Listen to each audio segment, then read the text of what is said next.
আমাদের দেশের আমি কিনি না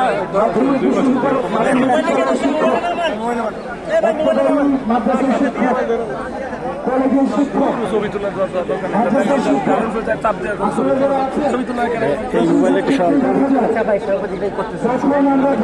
চাকরি শুরু করে 12,500 টাকা বেতন দিয়ে অনেকে চাকরি শুরু করে। আমার পরিচিত যে শিক্ষক আছেন আজকে 32 বছর চাকরি করে 32 বছর চাকরির পরে উনার বেতন হয়েছে 22,000 টাকা। 1 কেজি ইলিশ মাছের দাম হচ্ছে বর্তমানে 2800 টাকা। 32 বছর চাকরি করার পরে যে বেতনটা হয় সেই বেতনের 15% দিয়ে 1 কেজি ইলিশ মাছ কিনতে হয়।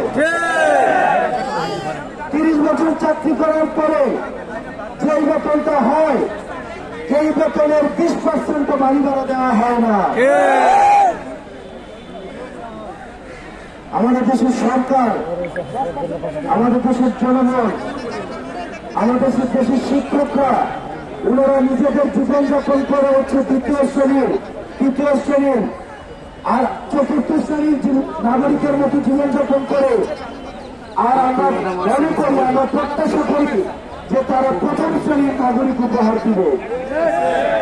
প্রতিনিয়ত হীনমন্যতা নিয়ে আমি একদম যে কথাগুলো আমি বলতে চাই না, এই শিক্ষক সমাজের যারা আছেন ফজর নামাজের পরে তারা মাথা নত করে বাসায় চলে আসতে হয়, বুক ফুলিয়ে ভরে মাছটা কেনার জন্য কখনো বাজারে যেতে পারে না। আমরা দেখেছি পরিপাটি হয়ে তাদের সবসময় সমাজে থাকতে হয়। 8-5টা মানুষের মতো তারা সমাজে থাকে না, কারণ শিক্ষকরা হচ্ছে সমাজের উদাহরণস্বরূপ, তাদেরকে উদাহরণ দেওয়া হয়। কিন্তু তাদের বেতন হচ্ছে মাস শেষে 15,000 টাকা, 16,000 টাকা, 18,000 টাকা, 20,000 টাকা।